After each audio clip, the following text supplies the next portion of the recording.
안녕하세요. 낭독하는 빵순이입니다. 오늘 제가 여러분들에게 낭독해 드릴 책은요, 국일 미디어에서 보내주신 한 권으로 읽는 잃어버린 시간을 찾아서입니다.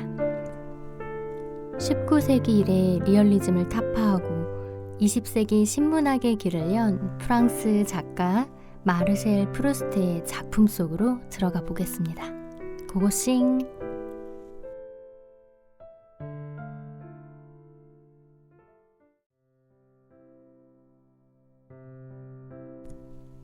제2편 꽃피는 아가씨들 그늘에 제1부 수완 부인의 주의. 무릇 일생 동안에 몇 번인가 부닥치는 어려운 고비 중에 하나를 내가 막 넘어가려 하고 있었다. 그런데 고비에 부닥쳐 우리가 취하는 방법은 그때에 따라, 곧 나이에 따라 다르다고 하나 우리의 성격, 천성이야 변하지는 않아서 그럴 무렵에 우리의 삶은 분할되어 이를테면 천평층에 각각 달려 그 양쪽 접시에 고스란히 놓인다. 한쪽에는 우리가 사랑하고 있지만 아직 이해하기까지는 이르지 못한 존재. 하지만 제 몸이 없어선 안 될 존재라는 자만심을 품게 해서는 우리한테서 마음을 딴 데로 돌릴 위험이 있으니까 다소 아랑곳하지 않는 편이 오히려 꽤 바른 수라고 생각하는 존재. 그런 여인의 마음을 언짢게 하지 않으려는 소망.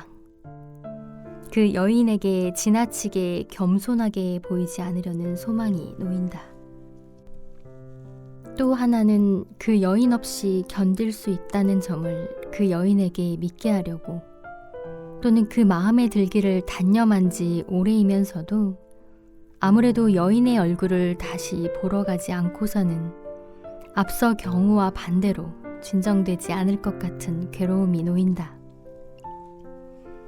그런데 자만심이 놓인 쪽의 저울판에서 나이와 더불어 심약한 탓으로 소모되는 대로 내버려둔 의지에 남은 소량을 덜고 비애가 놓인 저울판에 점차 무거워진 육체적인 괴로움을 첨가할 것 같으면 20살 무렵에 보았던 씩씩한 해결 대신에 분동의 무게가 쑥 내려가 우리를 50살 난 사람으로 만들어버리는 다른 결과가 생긴다. 그만큼 경우는 되풀이되어 가는 동안에 변해가는 것이어서 삶의 중간 또는 마지막에 이르자 여러 의무에 억제되거나 몸이 여의치 못하거나 해서 젊었을 적에 몰랐던 습관이 나타나 그것이 일방적으로 사랑을 복잡하게 만들어내는 비통한 자기만족을 갖는 기회가 허다한 것이다. 나는 질베르트 앞으로 보내는 편지를 쓰기 시작하였다. 우선 펜이 달리는 대로 노발대발을 기운차게 표현해 보았다. 그렇지만 아무렇게나 쓴 듯이 몇몇의 낱말을 구명부표로 던져놓고 질베르트가 그것에 매달려 와서 화해에 이를 수 있도록 하는 수를 안 쓴 것은 아니었다. 그러나 잠시 후 바람의 방향을 바꾸어 다시는 절대로와 같은 비관적인 표현을 부드럽게 하려고 다정스러운 글귀로 그녀에게 호소했다. 다시는 절대로와 같은 글귀는 사용하는 당사자에겐 매우 감동적이지만 그것을 읽는 상대방 여자에게는 아주 정떨어지는 말이다.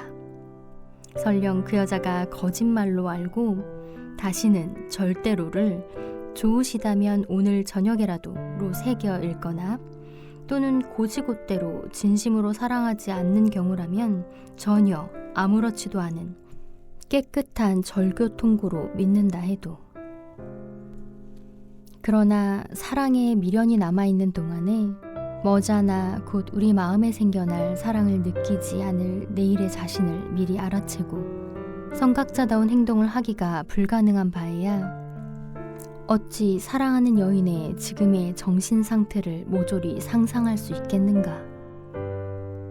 자기가 그녀의 관심 밖에 있는 줄 알면서도 아름다운 꿈을 즐기려고 또는 크나큰 비애를 달래려고 그녀가 자기를 사랑한다면 아마도 입 밖에 냈을 여러 이야기를 몽상 속에서 끊임없이 그녀와 나누어 온 상태에 있는 동안에 어찌 냉정하게 여인의 정신 상태를 모조리 상상할 수 있겠는가. 사랑하는 여인의 여러 생각이나 행동 앞에서는 태고의 천연 과학자가 천지의 현상 앞에서 어찌할 바를 몰랐던 모양으로 당황한다. 뿐만 아니라 더 나쁘게는 거의 인과율이 염두에 없어 어느 현상과 또 하나의 현상 사이의 관계를 수립 못해 그 눈에는 세계의 광경이 꿈처럼 확실하지 않게 보이는 사람의 정신 상태에 비슷할지도 모른다. 그야 물론 나는 그런 지리멸렬에서 빠져나와 원인을 찾아내려고 노력하였다. 객관적이 되려고까지 했어. 그 때문에 질베르트가 나에게 얼마나 소중한가, 내가 질베르트에게 얼마나 소중한가 뿐만 아니라 나 이외의 사람들에게 질베르트가 얼마나 소중한가를 각각 비교하여 그 사이에 존재하는 부조화를 알려고 애썼다. 만약 이 부조화를 생략하면 내 여자친구의 단순한 우정을 정열의 고백으로 오해하고 나 자신의 괴상하고도 천한 행동을 아름다운 눈 쪽으로 이끌리는 때의 단순하고도 우아한 동작으로 잘못할 위험성이 있었던 것이다. 그러나 너무 그 반대로 달림으로써 질베르트가 나하고 만날 약속 시간을 지키지 않는 것을 불쾌감이나 어찌할 수 없는 악의로 보는 지나친 생각을 나는 두려워하였다. 이 두 경우에 똑같이 사물의 모습을 왜곡해 보이는 렌즈 사이에서 사물을 본디 모습대로 보이는 제3의 렌즈를 찾아내려고 애썼다. 그 때문에 여러 계산을 해야 하였는데 그러는 동안 나의 괴로움은 다소 떨어져 나갔다. 나온 답에 따르려 해서인지 아니면 바라는 답이 나오도록 계산해서인지 아무튼 나는 안심하고 다음날 수안네 집에 가기로 결정했다. 그러나 안심은 하기 싫은 여행 때문에 오랫동안 걱정해 오다가 역까지 나가서야 겨우 안 가기로 결심이 서서 트렁크를 풀기 위해 집으로 돌아가는 사람의 그것과 같은 두가 되었다. 또 아직 망설이는 동안에 차차 결심이 서겠지 생각하자 우리 가슴에는 막상 실행에 옮기면 생겨날 갖가지 정서가 세세하게 떠올라 뿌려진 씨앗처럼 자라나기 시작하기 마련이기 때문에 나는 마음속으로 말했다. 다시는 질베르트를 만나지 않겠다고 계획해 본 것일 따름인데 마치 그 계획을 실행하지 않으면 안 되기라도 하는 것처럼 가슴 아파하다니 참으로 어리석었구나. 결국은 그녀 집에 돌아갈 테니깐 허다한 속셈과 고통스런 승인을 될 수 있는 한 아껴도 좋을 것이라고. 그러나 이 교우관계의 회복은 겨우 수안네 집에 도달하기까지밖에 계속되지 않았다. 그것은 나를 매우 좋아하는 우두머리 하인이 나에게 질베르트 아가씨는 외출하셨다고 말했기 때문이 아니고 그 말하는 투 때문이었다. 도련님, 아가씨께서는 외출하셨습니다. 결코 도련님께 거짓말을 하는 게 아닙니다. 도련님께서 알아보시겠다면 하녀를 불러드리죠. 아시다시피 소인은 도련님을 기쁘게 해드리기 위해선 할 수 있는 데까지 다 하겠으며 아가씨만 안에 계시다면 당장 도련님을 그 곁으로 모시겠습니다. 이런 중대한 본의 아닌 말이야말로 일부러 꾸민 연설이 숨기고 있는 뚜렷한 사실을 적어도 그 요점을 렌트겐 사진으로 보여주는 것으로써 내가 질베르트를 방문하고 귀찮게 군다는 인상을 그녀의 주위 사람들이 품고 있다는 증거였다. 그래서 우두머리 하인이 그런 말을 입 밖에 내자마자 금세 내 몸 안에는 증오의 불길이 활활 타올라 질베르트 대신에 우두머리 하인에게 그 증오를 집중시켰다. 그는 내가 질베르트에게 품을 수 있었던 노기의 온 감정을 한 몸에 받았다. 그런 말을 입 밖에 낸 탓으로 노기를 몽땅 그쪽으로 떨쳐버려 남은 것이라고는 질베르트에 대한 연정뿐이었다. 그러나 동시에 우두머리 하인의 말은 당분간 내가 질베르트를 만나려고 해서는 안 된다는 점을 가리키고 있었다. 그녀는 확실히 나에게 편지를 써보내 사과하려고 할 것이다. 그렇더라도 그녀 없이 살아갈 수 있다는 증거를 보여주기 위해 당장엔 만나보러 가지 말자꾸나. 게다가 한번 그녀의 답장을 받고 보면 질베르트네 집에 자주 드나들지 않는 것도 얼마 동안은 이제껏보다 수월한 일이 될 것이다. 그도 그럴 것이 원하기만 하면 언제라도 다시 만날 테니까. 일부러 하는 이별을 될 수 있는 데까지 덜 쓸쓸하게 견디려면 어떻게 하면 좋을까? 그것은 우리 둘 사이가 영원히 뒤틀어지지나 않을까 하는 불안. 그녀가 암흑의 약혼녀가 되어 파리를 떠나 어디론가 채어가 버리지나 않을까 하는 불안의 무시무시한 무거운 짐을 내 마음에서 떨쳐버린 걸 느끼기만 하면 족하다. 그 다음 날부터의 하루하루는 전에 질베르트와 만나지 못하고서 지내야 하던 그 정월의 방학주일과 비슷하였다. 그러나 그때는 새 주일이 시작되기만 하면 질베르트가 샹젤리제에 다시 올 것이고 전처럼 그녀를 만날 거라고 확신하고 있었다. 동시에 정월의 방학이 계속되는 한 샹젤리제에 가도 헛걸음만 칠 뿐이라고 확실히 알고 있었다. 그래서 이미 오래된 일이지만 그 쓸쓸한 주일 동안 나는 슬픔을 조용히 견뎌냈다. 왜냐하면 그 슬픔에는 두려움도 희망도 섞여 있지 않았기에. 지금은 반대로 이 희망이 거의 두려움과 마찬가지로 나의 괴로움을 견딜 수 없는 것으로 만들었다. 그날 저녁 질베르트한테서 편지가 오지 않아서 나는 그 소홀함을 용무 탓으로 돌리고 다음날 아침에 우편물 속에 그녀의 편지가 있을 것을 의심하지 않았다. 아침마다 나는 가슴을 두근거리며 학수고대하다가 질베르트가 아닌 다른 사람들의 편지밖에 오지 않거나 또는 하나도 오지 않아 낙심하곤 하였다. 하나도 오지 않는 편이 그래도 덜 낙심되었다. 다른 여인의 의의적 표적이 질베르트의 무관심의 표적을 더욱 잔혹하게 보이게 하였기에 마음을 가라앉히고 오후에 우편 배달에 희망을 건다. 우편물의 수집 시간 사이에도 그녀가 인편으로 편지를 보내올지도 몰라 나는 감히 외출하지 못하였다. 그러다가 막상 그 시각에 이르러 우편 배달원도 수완내의 하인도 오지 않는 걸로 끝나자 안심할 수 있다는 희망을 또다시 다음날 아침으로 미루지 않으면 안 되었다. 그렇듯 나의 괴로움이 오래 계속되지 않으리라 믿었기 때문에 말하자면 나의 괴로움을 끊임없이 나날이 새로이 하지 않으면 안 되었다.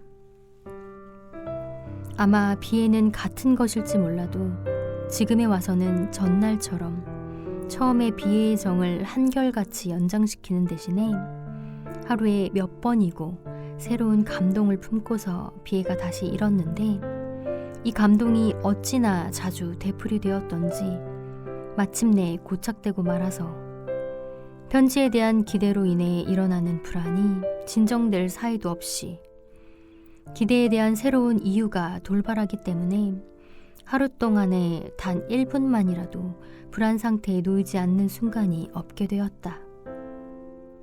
게다가 이 불안을 1시간도 견디기 힘들었다. 이와 같이 나의 괴로움은 지난날 정월 때보다 한없이 더 잔혹한 것이 되었다. 그도 그럴 것이 지금 내 마음속에선 이 괴로움을 무조건 인종하는 대신에 이 괴로움이 그치는 것을 보고 싶은 희망이 줄곧 있었기에. 그렇지만 나는 마침내 인종에 도달하고 말았다. 그때 나는 종국에 가선 그렇게 되고야 말 것이라고 깨닫고는 나의 사랑 그 자체를 위하여 그리고 질베르트가 나를 멸시할 것 같은 추억을 가슴에 간직하지 않기를 무엇보다 바랐기 때문에 그녀를 영영 단념하였다. 그 후부터 그녀로 하여금 내가 실현한 분심 같은 것을 품고 있지는 않은지 추측하지 못하게 그녀가 만나는 날을 청해오면 되게 승낙하고 그날에 임박해서 가지 못하겠다는 편지를 쓰고 만나고 싶지 않은 사람에게 말하듯 대단히 유감이지만 하고 거절의 뜻을 써보냈다. 아무래도 좋은 상대방에게 흔히 사용하는 이런 유감의 표현은 사랑하는 이에게만 한해서 짐짓 꾸미는 무관심한 어조보다 질베르트에게 내 무관심을 더 잘 납득시킬 거라고 나는 생각했다. 한없이 되풀이되는 행동에 의해 말로 하기보다 더 효과 있게 내가 그녀를 만나고 싶어 하지 않음을 증명할 수 있을 때 아마도 그녀는 다시 나를 만나고 싶어 할 것이다. 아니지, 허사할 거다. 그녀를 만나지 않고 그러면서도 나를 만나고 싶어 하는 뜻을 그녀의 마음속에 일게 하려고 함은 곧 그녀를 영영 잃고 마는 것이다. 왜냐하면 우선 나를 만나고 싶어 하는 뜻이 그녀의 마음에 다시 생겨나기 시작하였을 때 그 뜻을 오래 지속시키려면 나는 곧바로 그것에 굴해선 안 되니까. 그러고 나서 가장 괴로운 시기가 그때 가서는 이미 지나쳐 가버렸을 테니까. 그녀가 내게 없어선 안 될 존재임은 바로 지금이다. 그래서 나는 할 수만 있다면 다음과 같이 그녀에게 알려주고 싶은 것이다. 곧 오래지 않아 질베르트가 나를 만나 내 괴로움을 위로해준들 이 순간에 아직 존재한 괴로움도 그때에는 이미 없어졌을 것이며 따라서 이 괴로움을 없애려는 타협, 화해와 재회의 동기도 끝났을 거라고.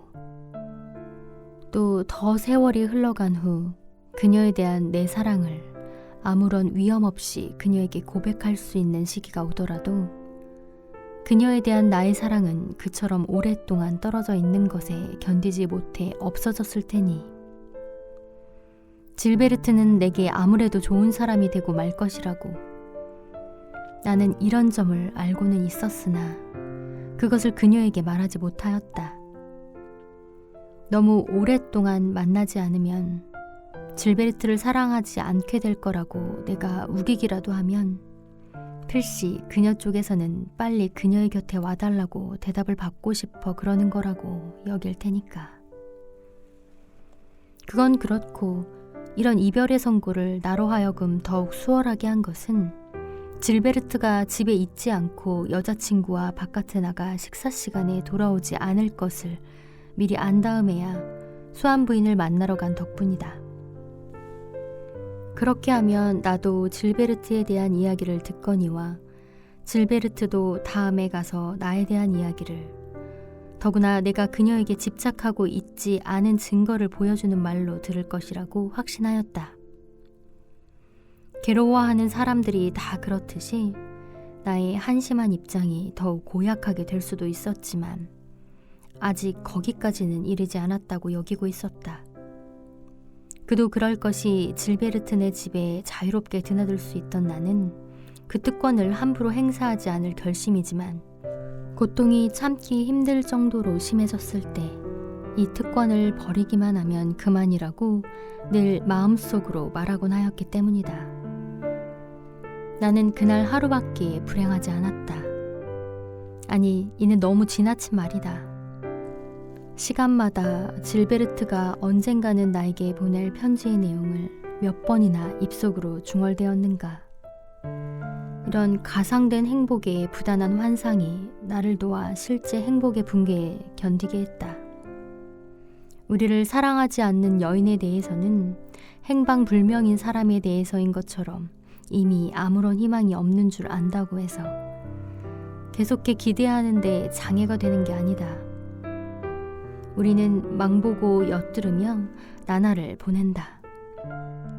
그 아들을 위험한 탐험항해에 보낸 모친도 잠시도 빼놓지 않고, 그리고 아들이 물귀신이 된 확증을 얻은 지 한참 후에도 어쩌면 기적적으로 구조되어 건강한 모습으로 이제 막 안방에 들어오지 않을까 상상한다.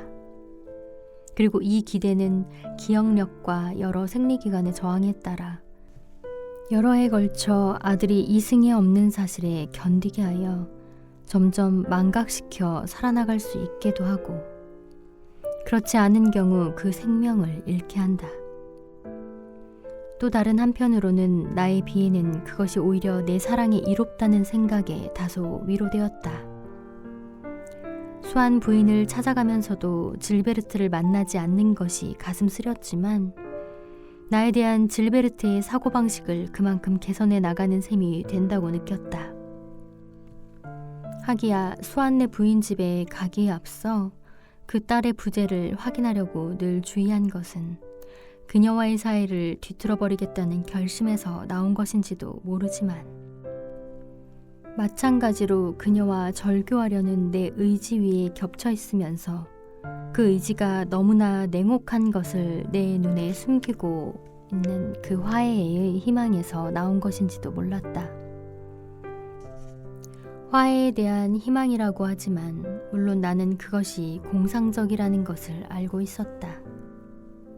어느 생명부지가 전 재산을 자기에게 남겨줄지도 모른다고 생각하자 말라빠진 빵만 있는 식탁에 떨어뜨리는 눈물이 덜 나오는 가난뱅이와도 나는 같았다.